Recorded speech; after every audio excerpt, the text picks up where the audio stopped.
Hello and welcome to today's session. My name is Ken Maragori.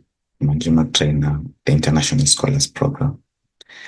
So today we'll be handling an important aspect in verbal reasoning, which is extreme answer choices.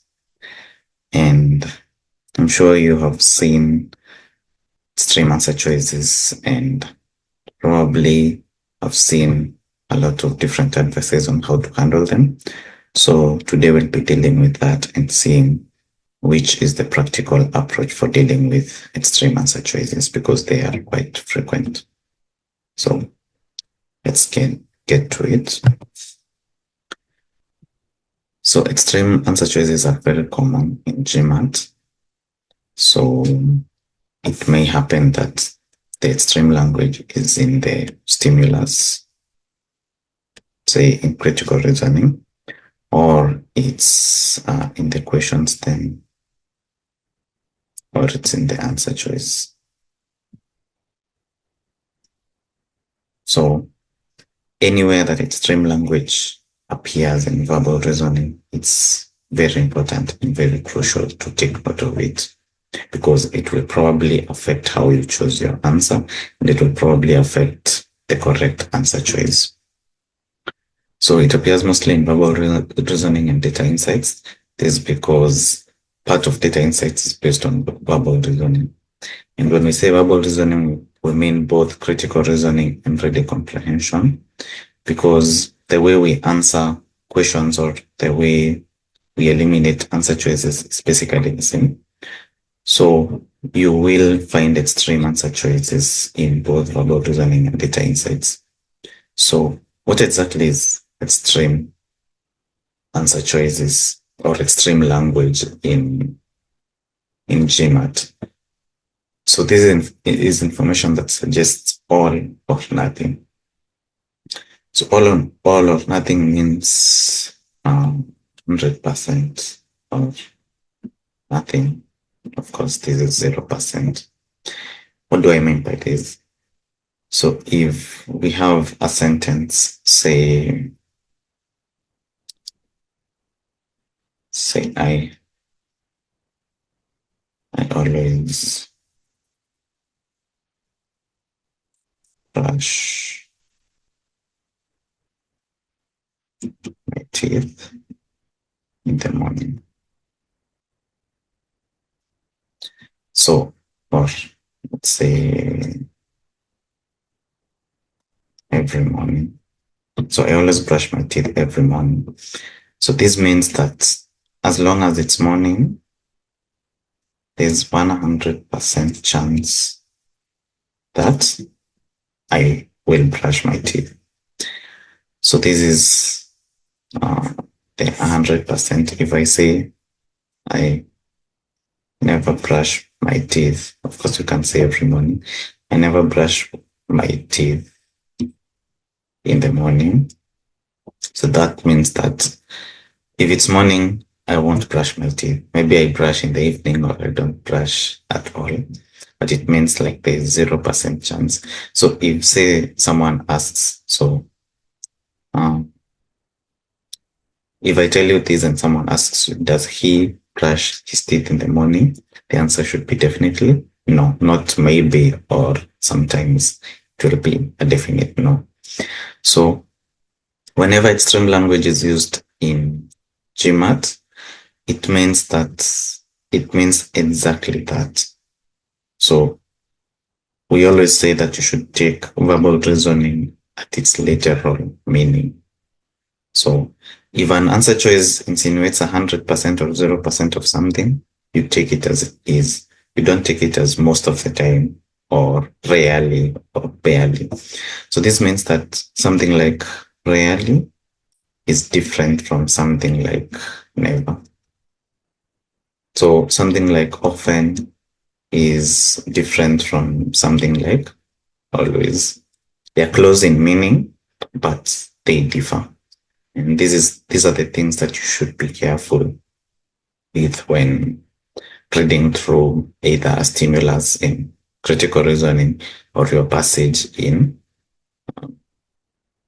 reading comprehension or when handling your data insights questions. So the popular advice out there is always eliminate extreme answer choices. So the main question we're asking is, does this work? So is it this simple that whenever you see an extreme answer choice, you simply eliminate it? So this is what we'll be trying to disseminate today, and kind of figuring out what's the best way to handle the extreme answer choices. So how are we handling extreme language? So as you practice, look out for extreme language. So I put in some of extreme languages here. So never, that's 0%. Only, that means like probably if there are many options that may be the only option, there is no other. If it's probably a solution or a way to do something, that's the only way to do that specific thing. Always musts and superlatives. So superlatives mean best, most, and least. So this is probably, if you're talking about expensive. So if we say this is the most expensive, it means there is no other option out there that is more expensive than this. If we say something, maybe this is the least, something provides the least, say, probability. Say probably of something bad. So we know that this is our best option if we are talking about probability of whatever we're talking about happening. So these are all extremes. So these best solution or worst solution. So we always say that to be careful of kind of these terms, a best solution or a solution. So those two are very different things. So all these signify extremes, and they're not the only ones. You just have to understand the meaning. And if the meaning insinuates something extreme, you now be careful of it. But okay, again, how do we handle it? So the question you ask yourself is the extreme language warranted in this specific instance? So whenever you see extreme language, obviously if you see extreme language in the stimulus, you can't ask yourself if the extreme language is warranted.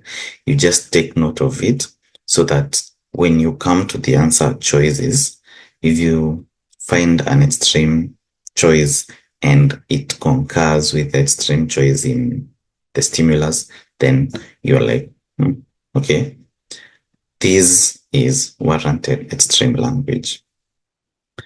So that's when the stimulus has an extreme answer, an extreme language. And then when you go to your answer choices, sometimes even if the stimulus doesn't have an extremity, sometimes an extreme language can be warranted.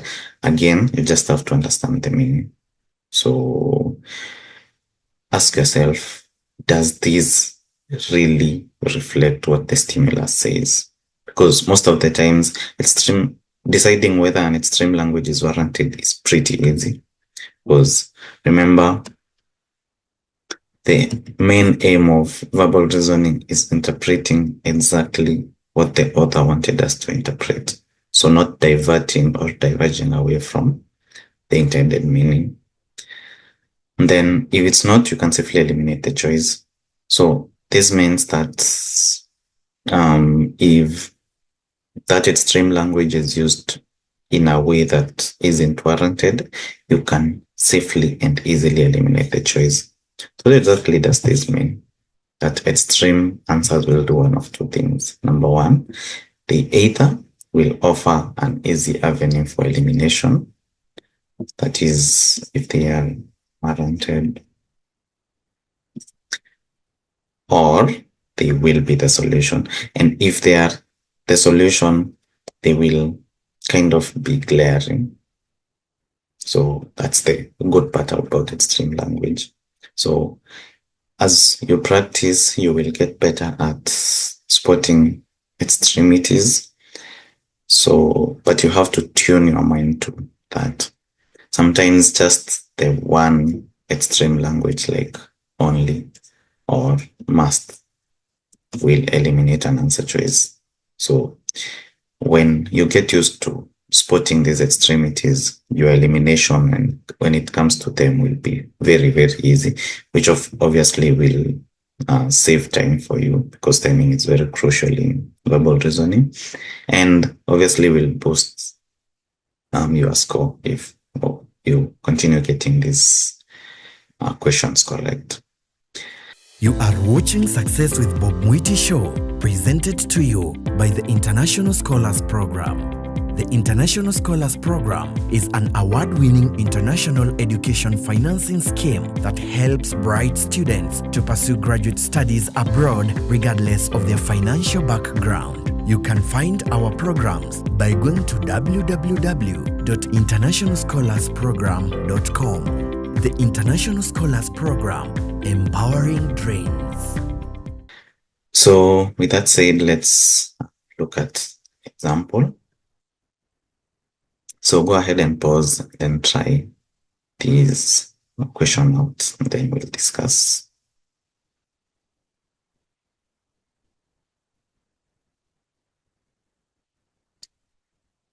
Okay, so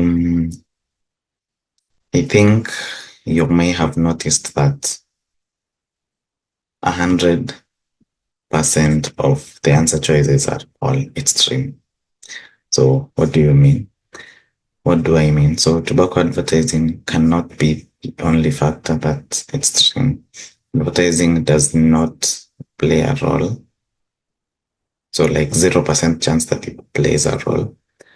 Banning tobacco advertising does not reduce the consumption of tobacco, meaning that it has no effect downwards. More teenagers smoke if they are not exposed to tobacco advertising than if they are.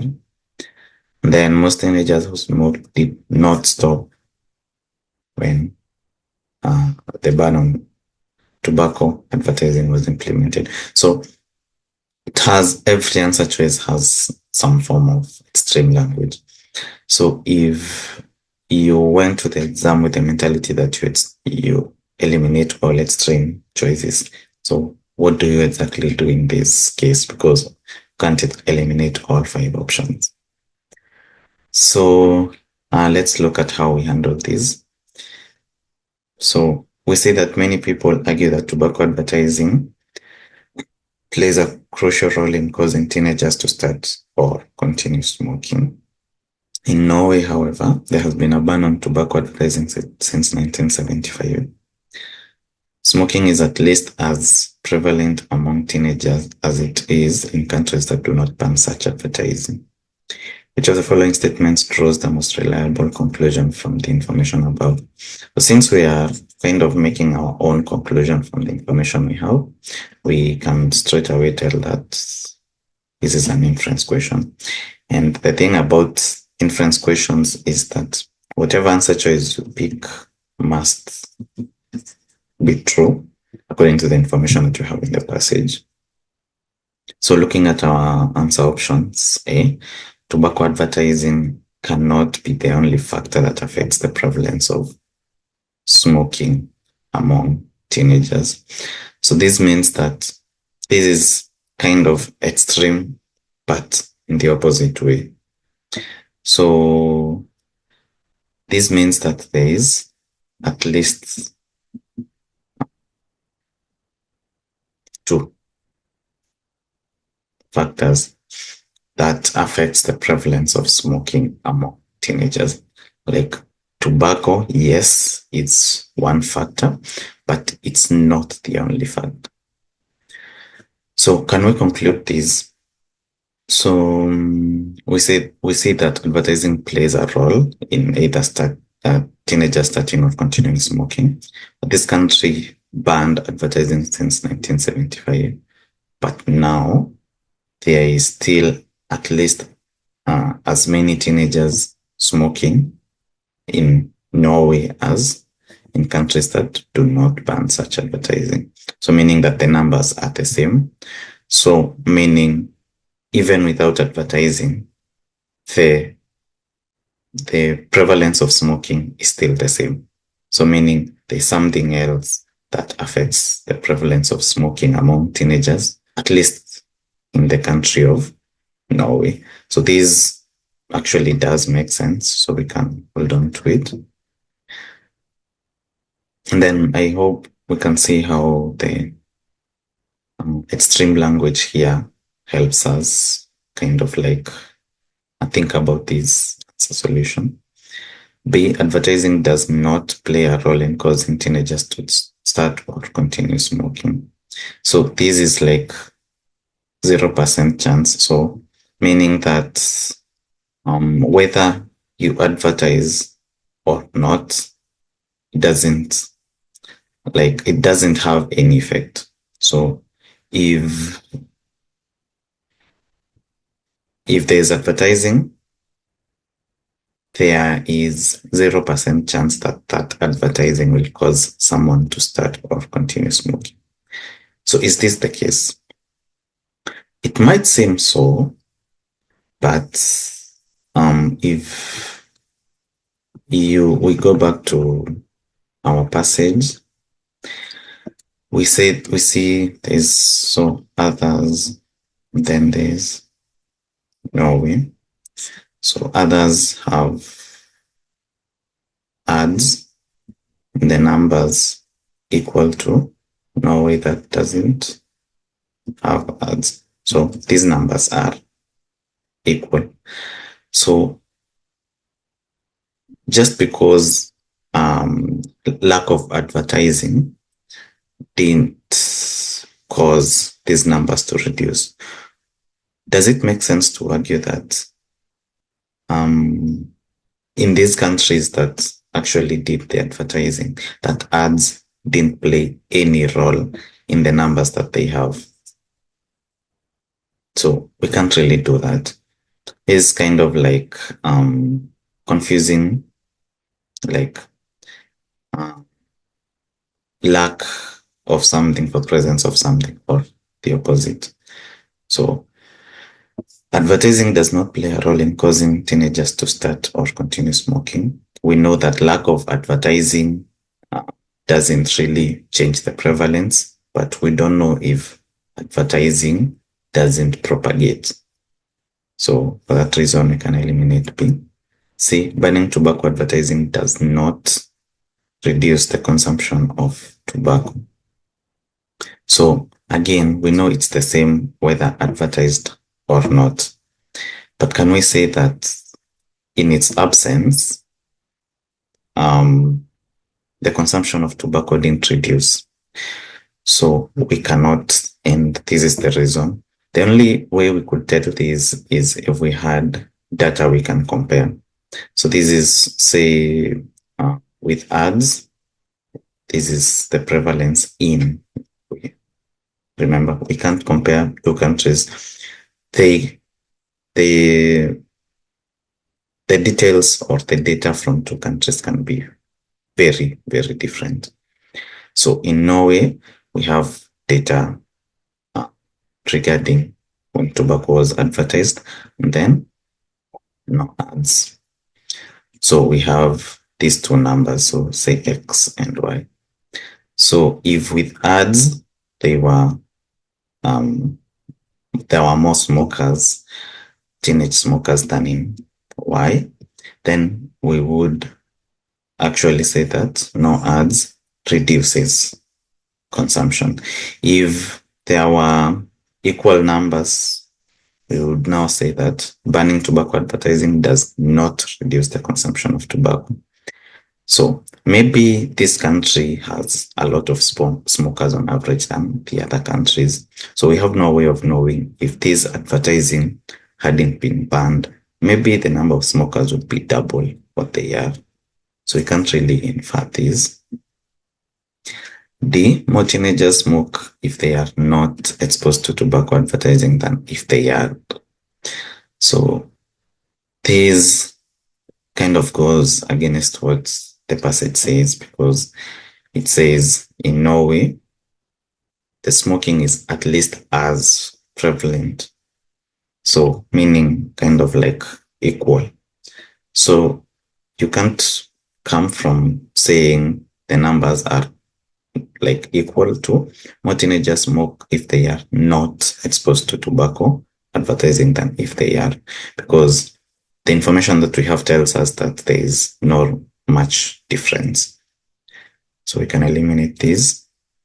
And then E, most teenagers who smoked in 1975 did not stop when the ban on tobacco advertising was implemented. So this now, again, it's very extreme. That means that most teenagers who smoked did actually not stop. That means they continued. But do we know this for sure? So just because we have numbers not really changing doesn't mean that it's because the teenagers who were smoking in 1975 are still smoking. So there's a possibility that someone was smoking in 1975 and then after advertising was implemented, they stopped. And then other teenagers started after 1975 for some other unknown factors. So meaning that people stop, people start, and the numbers can remain the same. So these wouldn't really be a conclusion that we can draw from our information. So for that reason, we can easily eliminate E. Then we have our answers A, which, as we said, A also is an extreme answer choice, but it perfectly like aligns with the information that we have. So in general, we are saying just evaluate all the answer options fairly.